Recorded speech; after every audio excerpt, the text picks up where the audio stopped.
அனைவருக்கும் வணக்கம். இன்னைக்கு நம்ம கவிஞரோட அடுத்த பாடலை பற்றி டிஸ்கஸ் பண்ணுறோம். அதாவது இக்கரைக்கு அக்கறை பச்சை. அது நம்ம பழமொழியாக தான் கேட்டிருப்போம் நம்மளோட வாழ்க்கையில். இது அக்கறை பச்சை அப்படின்னு சொல்லிட்டு ஒரு படம் வந்தது, நிஜமாவே வந்தது, நான் கூட பார்த்துருக்கேன். லக்ஷ்மி, ஜெயசித்ரா ரெண்டு பேரும் அக்கா தங்கங்களா நடிப்பாங்க. அதில் ரெண்டு பேரும் லவ் மேரேஜ் தான் பண்ணிப்பாங்க. லக்ஷ்மி ரவிச்சந்திரன் ஒரு கவிஞர் மாதிரி இருப்பார். அதனால் லக்ஷ்மிக்கு அவரோட கவிதை மேலே ஒரு காதல் வயப்பட்டு அவங்க கல்யாணம் பண்ணிக்கிறாப்புல இருக்கும். ஜெயசித்ரா ஒரு பெரிய மல்டி மில்லியனரான ஜெய்சங்கரை கல்யாணம் பண்ணிக்கிறாப்புல காமிப்பாங்க. இதில் என்ன ஆகிட்டனா, ரெண்டு பேரோட அக்கா தங்களோட வாழ்க்கையில் என்ன ஆகும்னா, கவிஞர்கள் அப்படின்னு சொல்லிட்டு வரும்போது பார்த்தோம்னா, எல்லா கவிஞர்களுக்கும் தினமும் பணம் அப்படி கொட்டி குவிக்கும்னு சொல்ல முடியாது. நம்ம கண்ணதாசன் அது மாதிரி பெரிய பெரிய ஜாம்பவான்களுக்கு தான் அந்த கவிதை, அந்த காசு, அதில் நல்லபடியாகவே வாழ்ந்துட்டார் நம்ம கவிஞர்.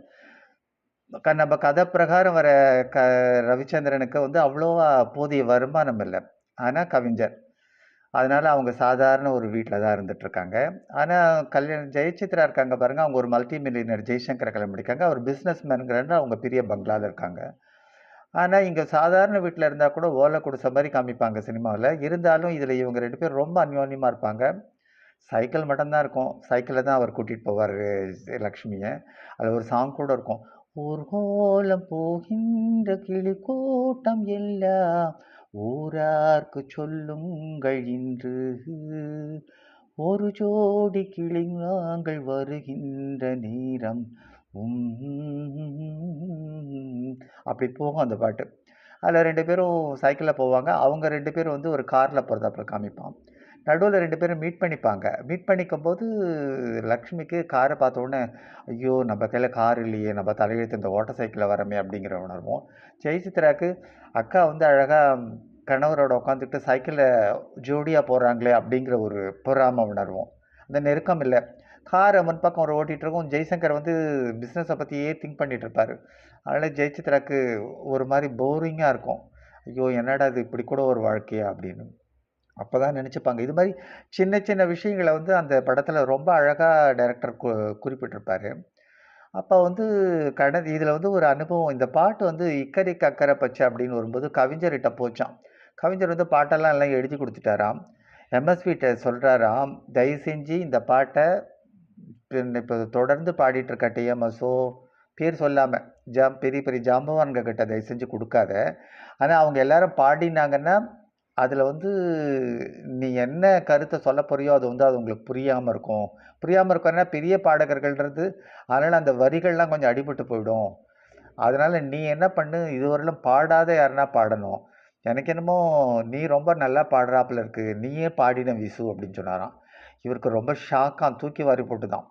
ஐயையோ என்ன இது, நம்மளை போய் பாட சொல்கிறாரு, எனக்காலாம் பாட்டெல்லாம் வராது அப்படின்னு. பாரு நீ தான் பாடுற, நீயே பாடு இந்த பாட்டை அப்படின்னு சொல்லிட்டு கவிஞர் அவரை பாட சொல்லியிருக்காரு. அதுதான் அந்த இக்கரைக்கு அக்கறை பச்சை அப்படின்னு சொல்லிட்டு ஒரு என்ன ஆகும்னா, இல்லை அதாவது அந்த சரணத்தில் அவர் சொல்லியிருப்பார், இல்லாத பொருள் மீது எல்லோர்க்கும் ஆசை வரும், இக்கரைக்கு அக்கறை பச்சை என்றும், இக்கரைக்கு அக்கறை பச்சை. என் வீட்டு கண்ணாடி என் முகத்தை காட்டவில்லை, இக்கரைக்கு அக்கறை பச்சை என்றும், இக்கரைக்கு அக்கறை பச்சை அப்படின்னு சொல்லிட்டு அந்த பாட்டு அழகாக இருக்கும். அதில் இதெல்லாம் அழகழகான வரிகள்லாம் வரும். எப்படின்னா இவங்க ரெண்டு பேருக்கு இருக்கிற மென்டாலிட்டி, அதாவது நம்மளுக்கு எல்லாருக்குமே ஒரு தோன்ற ஒரு எண்ணம் தானே, ஐயோ அவங்க வீட்டில் இது இருக்கே, இவங்க வீட்டில் இது இருக்கே, அவங்க பசங்கள்லாம் நல்லா இருக்கே, நம்ம பசங்கள்லாம் ஃபாரின்லாம் போகலையே.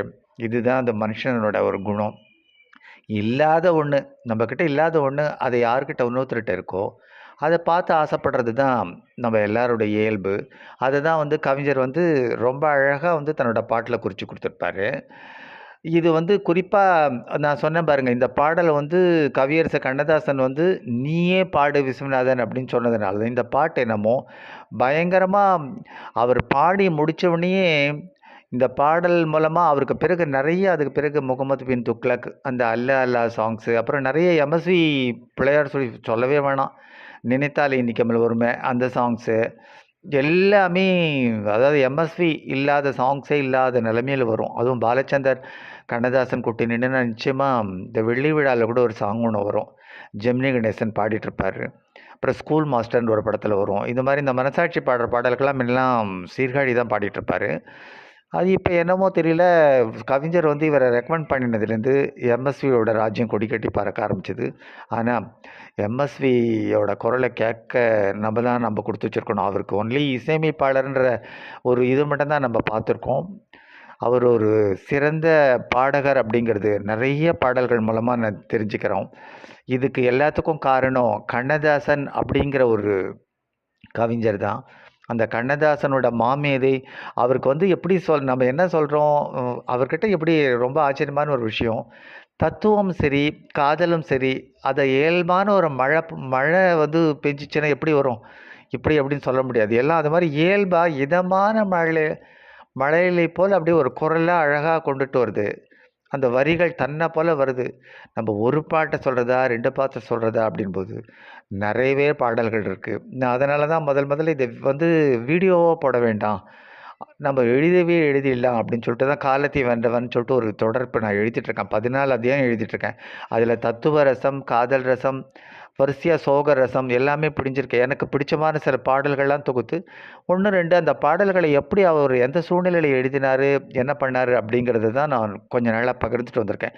இதுவரை 14 அத்தியாயங்கள் எழுதிட்டுருக்கேன். பேசுறதும்போது கொஞ்சம் அதிகமா ஆகும் வீடியோல அப்படிங்கிறதுனால நான் அது எழுதுறதுக்கு ப்ரிஃபரன்ஸ் குடுத்துருக்கேன். ஷார்ட் அண்ட் ஸ்வீட்டா சில கருத்துக்கள இது மாரி சின்ன சின்ன வீடியோவா அந்த மாமேதை எழுதிய பாடல்கள உங்கள் அனைவரிடமிருந்து பகிர்ந்து கொள்வதில் மிகவும் பெருமை அடைகிறேன். இந்த பாடல்கள்லாம் இந்த வீடியோலாம் கேளுங்க. கேட்டுட்டு பெல் பட்டன் அமுக்குங்க. சப்ஸ்கிரைப் பண்ணுங்க அப்படிங்கிறதெல்லாம் இல்ல. ஏன்னா நான் யூடியூப்லாம் எதுவும் போடல. என்னோட வெல் விஷஸ் எப்பவும் போல நீங்க எல்லாரும் தான். அதனால உங்களோட கருத்துக்கள்லாம் என்கிட்ட ஃபோன்லயும் சொல்லலாம், மெசேஜ் மூலமாவும் அனுப்பலாம். அதனால நீங்க உங்களோட ஃபீட்பேக்க சொல்லுங்க. நெறைய விஷயங்கள் எழுதிட்டுருக்கேன், படிச்சுட்டுருக்கேன், பாடிட்டுருக்கேன், ஏன் நெறைய கத்துக்கிட்டு இருக்கேன்னு கூட சொல்லலாம். அந்த கத்துக்கிட்டதெல்லாம் ஒவ்வொன்னா நம்ப எழுத ஆரம்பிக்கும்போது, எழுத்து தான் எனக்கு ரொம்ப தாராளமா வருது. நெறைய சாங்ஸ் பாபாவ பத்தி, இது மாரி நெறைய எழுதிட்டுருக்கேன். அதில இந்த ஆர்டிகல்ஸ் நெறைய எழுதும்போது என்னையே அறியாம உத்வேகமா அழகா வருது. என்னோட ரசிகர்கள்னு சொல்லப்போனா, என் எழுத்துக்கு தான் நெறைய ரசிகர்கள் இருக்காங்கன்னு நான் நெனைக்கிறேன் உண்மையிலேயே. இப்போ இது மாரி சின்ன சின்ன வீடியோக்கள பகிர்ந்துக்கிட்டோம்னா, அந்த வீடியோவும் உங்க எல்லாரையும் கவரும் அப்படிங்கிறதுல எனக்கு எந்த விதமான உட்கருத்துகளும் கிடையாது. எனிவே எல்லாரும் கேளுங்க, கேளுங்க, கேட்டுக்கிட்டே இருங்க. Thank you to everybody. Bye.